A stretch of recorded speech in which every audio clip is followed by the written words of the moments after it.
Welcome back to another DIY video. In this video, you're going to see how I upgraded the curb of our driveway.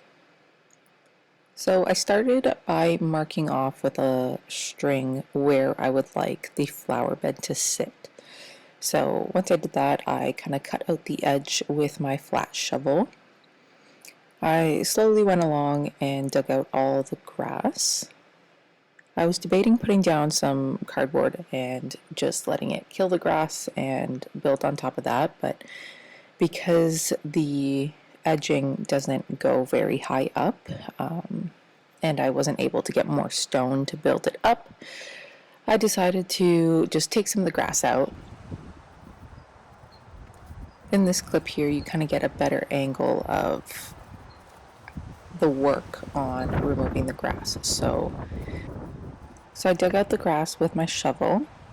Then once all the grass was taken out, I had put down some weed barrier. So I found that when I cut the grass with the shovel into these kind of vertical strips, it was a little bit easier to take them out by hand as opposed to really large sections at a time.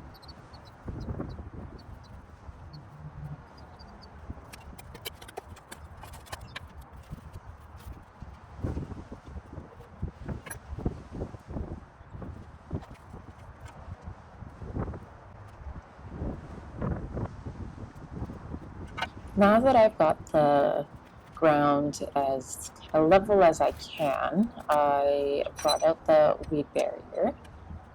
Now, because it was so large, instead of cutting it down, I just folded it in over itself, and it can provide a bit stronger of a barrier there.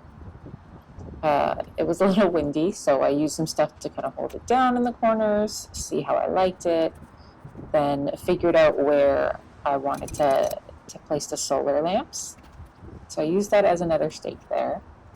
I didn't use any metal pins to hold it down because A, I didn't have any, and B, it would just be another thing to have to try and find and take out later on. So with enough weight of the mulch, it would hold it down, so I was okay with that. So initially I went in and cut open a spot and then started digging out some soil to plant these really cute little purple perennials. But later in the video, you'll see those aren't there anymore. They did not like the full sun exposure. This front part gets quite hot, so the plants kept shriveling up. So I ended up planting them somewhere else. But for the time being, you'll see it in this video, and I went around with some black mulch and started spreading that around evenly. Later on, when I changed the plants, I kind of did the same thing. I just scooped some of the mulch aside and I cut open those little weed barrier holes larger to hold these very large hosta plants that I got from my mom's. So I alternated between hostas and this other shrub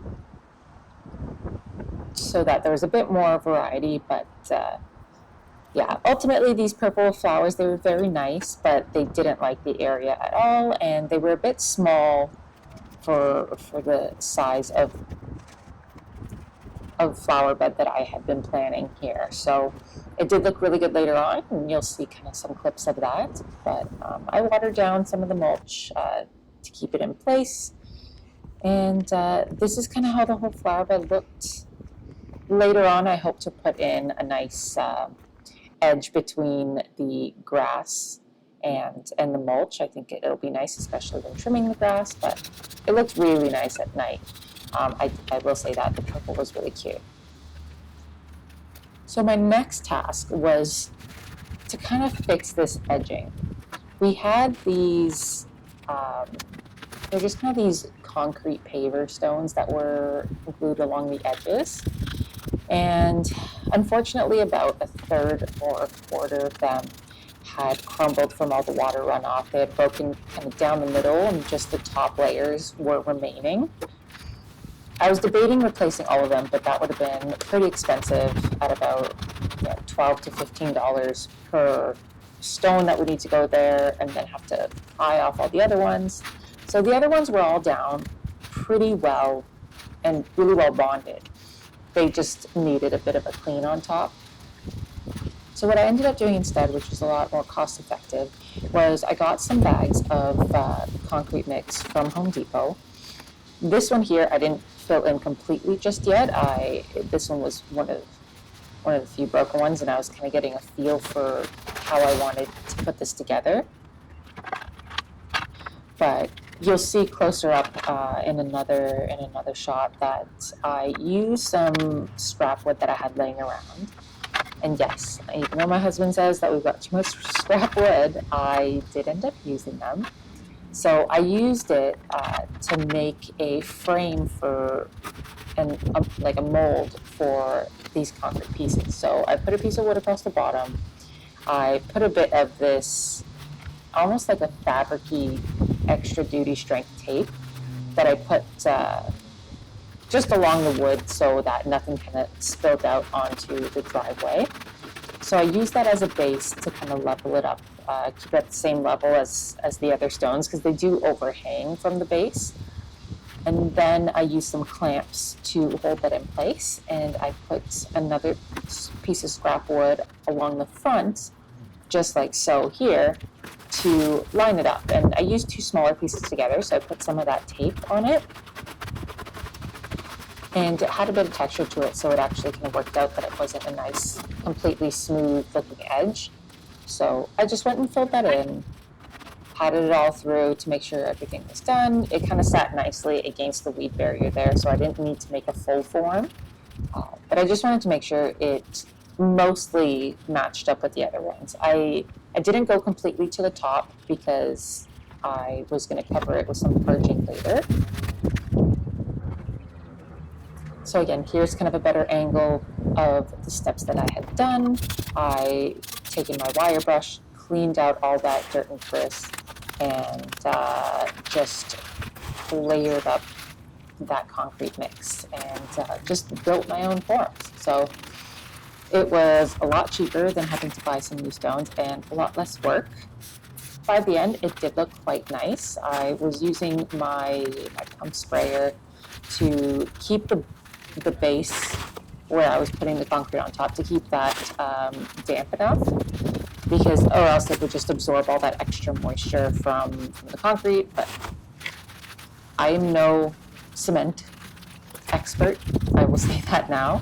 I'm kind of just going by what I found online, what the bag says, and just kind of mixed it to a consistency that would work for me, and I would just leave it to cure. So don't quote me on anything. This is just kind of how I did it, and it worked for me. And so here you can just enjoy kind of watching the process of getting everything else filled in.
So after it was all cured up, I was able to take off the clamps and all the extra wood, and I went with my gloves when it was almost completely cured and I could rough up that little bit of an edge.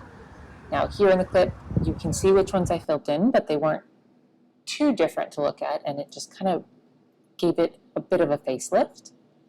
But what I noticed is as it was drying, the new poured concrete spots were just very, very bright, like a bright, bright gray, compared to the other ones that were obviously old and had rained on, and it turned very dark gray.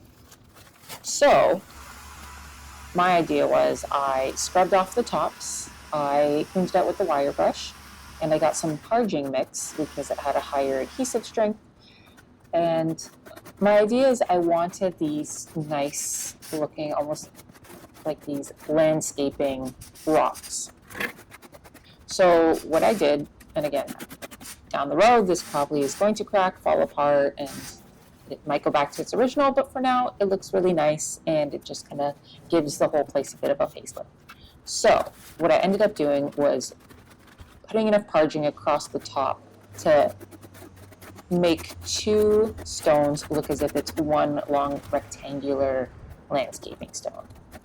So right now, a few months later, it has been holding up. Nothing is cracked down the middle, but I used my trowel and I just smoothed it out. I didn't want it to have this perfect looking rectangular smooth finish, so I did use it to make a little bit of details to it, give it a bit of an artistic kind of look, and I just went along. Same on the front edge there. I ended up adding the Parging, make it look all seamlessly like one stone. So it took some time, but in the end, it all came together really well. So you can see some of these clips where I just worked to make it look all nice.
And here is the end result. You can see the little hosta there as well, and the shrub that was there.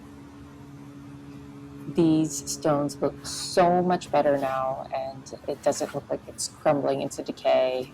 I, of course, need to take the power washer and get rid of those weeds growing in between the interlocking, but that's it for today.